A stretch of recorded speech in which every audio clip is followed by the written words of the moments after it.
श्री स्वामी समर्थ, जय जय स्वामी समर्थ, श्री स्वामी समर्थ, जय जय स्वामी समर्थ. श्री स्वामी समर्थ महाराजांच्या नामस्मरणाने आजच्या व्हिडिओला सुरुवात करूया. शुभ दुपार तुम्हा सगळ्यांना. कसे आहात तुम्ही सगळे? आशा व्यक्त करते स्वस्थ असाल, मस्त असाल, स्वामींच्या सेवेमध्ये रममाण असाल. 2 दिवसांपूर्वी मी एक अमावस्येचा व्हिडिओ टाकला होता आणि त्यामध्ये एक मोठी म्हणजे खूप मोठी मिस्टेक माझ्याकडून झाली होती. ती म्हणजे तारीख आणि महिन्याची. सर्वप्रथम त्याबद्दल मी खूप मनापासून माफी मागते, कारण मी व्हिडिओ चेकच न करता तो टाकला आणि तारखा पण काय झालं तुम्हाला सांगते. माझ्या मते गेल्या महिन्यात सुद्धा 13-14लाच अमावस्या आली होती आणि फक्त महिना वेगळा होता जून, आणि या महिन्यामध्ये म्हणजे मी क्लिअरच करते इथं, बहुतेक वगैरे नकोच. हे बघा जून, 13-14लाच 14ला अमावस्या आली होती आणि या महिन्यात सुद्धा 13-14ला अमावस्या येत आहे. आणि त्यामुळे कॅलेंडरचं पान माझ्याकडून हे झालं, मिस्टेक झाली. पंचांग वगैरे मी जे तुम्हाला सांगितलं, मला 1-2 ताई म्हटल्या सुद्धा की तू नीट चेक कर, आणि त्यामुळं माझ्याकडून ही मिस्टेक झाली. तर सर्वप्रथम मनापासून माफी मागते. एवढ्या मोठ्या प्लॅटफॉर्मवर अशी चूक होणं ही खरंच माझी चूक आहे आणि त्यासाठी मनापासून क्षमस्व. चुकतं कधीतरी माणूस. तर आज मी करेक्ट व्हिडिओ घेऊन आलेली आहे, तो म्हणजे अमावस्येचा. आता नीट बघूनच सांगते. सोमवती अमावस्या आणि दर्श अमावस्या. टायमिंग सुद्धा मी बघून सांगते तुम्हाला व्यवस्थित, की सोमवती अमावस्या संध्याकाळी 6:50 लागत आहे आणि मंगळवारी दर्श अमावस्या दुपारी 3:13 संपत आहे. म्हणजे सुरू होतीये सोमवती सोमवारी संध्याकाळी 6:50 आणि दुसऱ्या दिवशी दुपारी 2:15ला ही अमावस्या संपत आहे. तर सगळ्यात आधी सोमवती अमावस्येचे उपाय आपण बघूया. सोमवती अमावस्या ही भगवान शिवशंकरांना समर्पित असते. सगळ्यांना माहिती आहे की आपले भगवान महादेव हे आपल्या मृत्यूनंतरचं सगळं काही आपलं बघतात. म्हणजे खरं तर आरोग्याचे देवता मानले जातात ते, आणि नंतरचं सुद्धा सगळं महादेव बघतात आणि म्हणूनच ते स्मशानभूमीमध्ये वसलेले असतात. तर या दिवशी महादेवांना जर काही गोष्टी आपण अर्पण केल्या आणि काही गोष्टींचे दान केले तर आपल्याला 100 अमावस्येचे पुण्य मिळते. म्हणजे 100 अमावस्या दान केल्याचे पुण्य मिळते, ज्या वेळेस आपण सोमवती अमावस्येला दान करतो. असं म्हणतात की 100 गोदानांचं पुण्य मिळतं आणि 100 लोकांना भोजन घातल्याचं, हजारो म्हणजे सहस्त्र लोकांना भोजन घातल्याचं पुण्य देखील आपल्याला या दिवशी मिळतं. त्यामुळे सोमवती अमावस्येला केलेले उपाय हे खूप जास्त प्रभावी असतात. उपाय करायचे आहेत दुपारी 4 नंतर, कारण अमावस्या तिथीचा प्रारंभ होत आहे 3:50. सोमवती अमावस्येला महादेवाच्या मंदिरामध्ये जावे. आता जाताना काय काय घेऊन जायचं आहे हे मी आजच्या व्हिडिओमध्ये तुम्हाला सांगणार आहे. बरेच जण बघा महादेवाला तिथलंच पाणी घेऊन अभिषेक करतात किंवा महादेवांना अर्पण करतात. तर ही सगळ्यात मोठी चूक करता तुम्ही. आपल्या घरातलं 1 लोटा जल जरी आपण महादेवांना अर्पण केलं तर महादेवांना दुसरं काहीच नको असतं. फक्त पाण्यानं सुद्धा प्रसन्न होणारे महादेव आपण एका बाटलीमध्ये पाणी घ्यावे, 1 लोटा सोबत घ्यावा, थोडंसं शृंगाराचं सामान. आता भगवान महादेवांना विभूती म्हणजे अंगारा खूप जास्त हे आहे, आवडीचा आहे. त्याच पद्धतीनं भस्म ज्याला आपण म्हणतो ते सुद्धा पांढरे भस्म खूप हे आहे.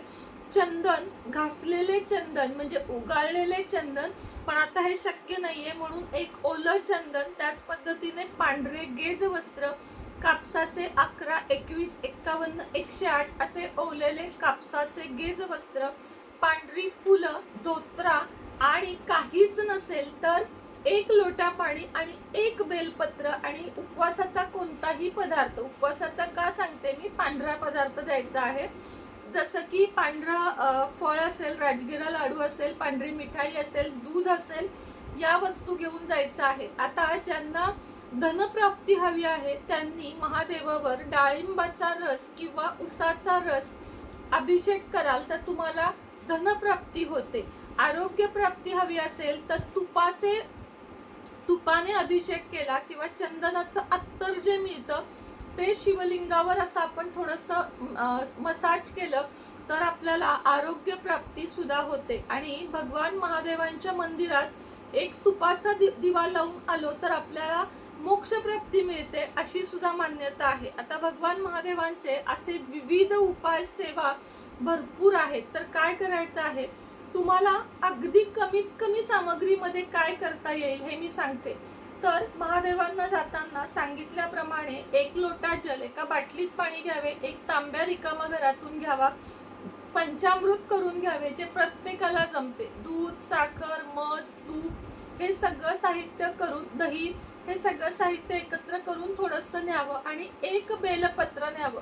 त्यानंतर एखादं केळ तुम्ही नेऊ शकता किंवा कोणतंही फळ तुम्ही नेऊ शकता. आणि हो, तुपाचा दिवा, एवढं तरी साहित्य किमान प्रत्येक जण नेऊ शकतं.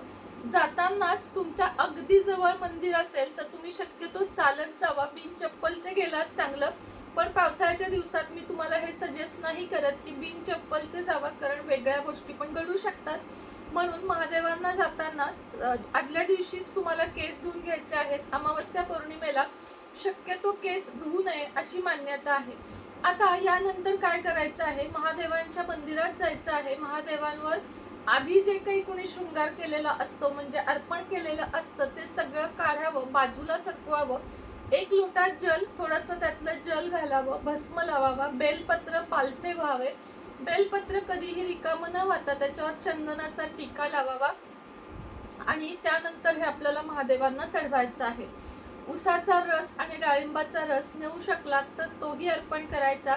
पण लक्षात ठेवा, पाणी मध्यभागी पंचामृत किंवा तो रस आणि त्याच्यावर पुन्हा पाणी. शिवलिंगावर कधीही अर्पण केलेल्या वस्तू म्हणजे जशा की लिक्विड स्वरूपातल्या त्या तशाच ठेवून यायचं नसतं.